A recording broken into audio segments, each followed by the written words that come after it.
el concepto teórico de lo que es la seguridad nacional, un concepto todavía ambiguo, ¿no? En construcción constante. Pero bueno, algunas tendencias que podemos identificar es que se ha visto fuertemente influenciado a lo largo del tiempo por el tinte autoritario, o más bien el presidencialismo, ¿no? Y también por la influencia de Estados Unidos en la definición de su propia seguridad interna.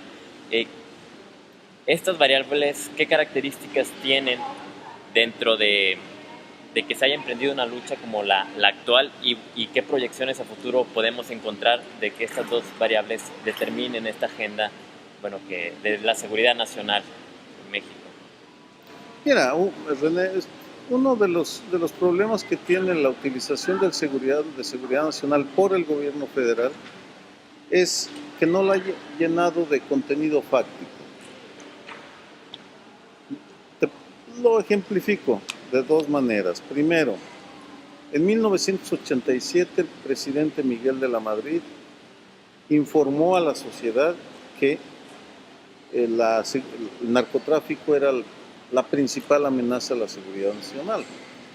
Sin embargo, nunca se preocuparon los presidentes entre el 87 y hasta el 2008, 2007, 2008, en fundamentar en cifras el por qué el narcotráfico era y es una amenaza a la seguridad nacional. Lo cual es una aberración, porque en otros países, cuando un acontecimiento o un fenómeno es catalogado como amenaza a la seguridad, hay una exigencia de dar una demostración fáctica.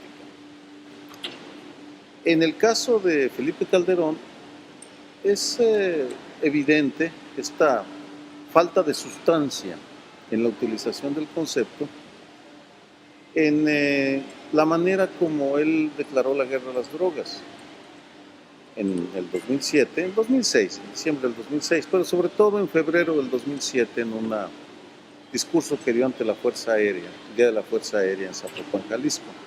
Ahí claramente declara la guerra. Bien, un año después reconoce en una entrevista al País que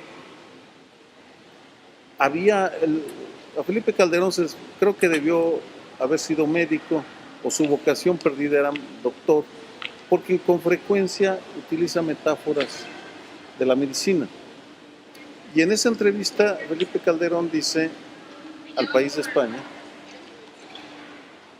entramos a la sala de operación sabiendo que el paciente estaba enfermo, pero no apreciamos la gravedad de la enfermedad hasta que lo abrimos. En otras palabras, entró al quirófano sin haber hecho los estudios previos que le permitieran intervenir quirúrgicamente al paciente, sino que abrió al paciente y luego, cuando ya lo tenía ahí, se dio cuenta de lo mal que andaba la situación. Ese es el drama de la utilización del concepto de seguridad nacional por el gobierno federal mexicano, que no lo llenan de contenido fáctico. Dicho esto, no tengo la menor duda que el crimen organizado es la principal amenaza a la seguridad nacional. Y la evidencia que ya existe lo demuestra. Muy vinculado a todo lo que es la regulación de cómo ejercer, ¿no? El uso de la fuerza, en particular del ejército, pues hay un debate sobre la ley de seguridad nacional actualmente, ¿no? Y posturas definidas por parte de funcionarios y el ejército, ¿no? ¿Qué oportunidades o riesgos existen para el avance democrático este debate que se está dando? Y exigencias notoriamente diferenciadas, ¿no? Vamos, hay de todo, porque estamos en un momento de redefinición de de reencauzamiento del país en un sentido o en otro. No sabemos en dónde va a desembocar. Y en el área de seguridad hay avances y retrocesos. Voy a mencionar un hecho que sucedió en Monterrey porque me parece fundamental. Uno de los problemas estructurales más graves del tema de seguridad nacional y derechos humanos es el fuero militar. Es un verdadero problema estructural. ¿Hasta qué punto las Fuerzas Armadas deben formar parte, ponerse al día en la normalidad democrática? Es un asunto que no ha sido resuelto todavía. Está todas las discusiones sobre el, el pasado, la violación a los derechos humanos en el pasado.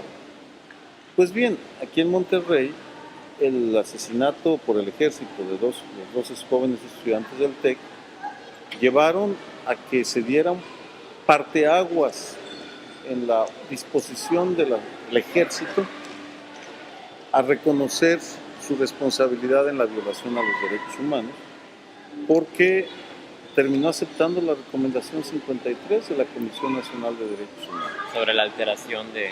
Sobre varias violaciones a los derechos humanos. Una de ellas fue la alteración, pero hubo otras varias. Por tanto, más allá de lo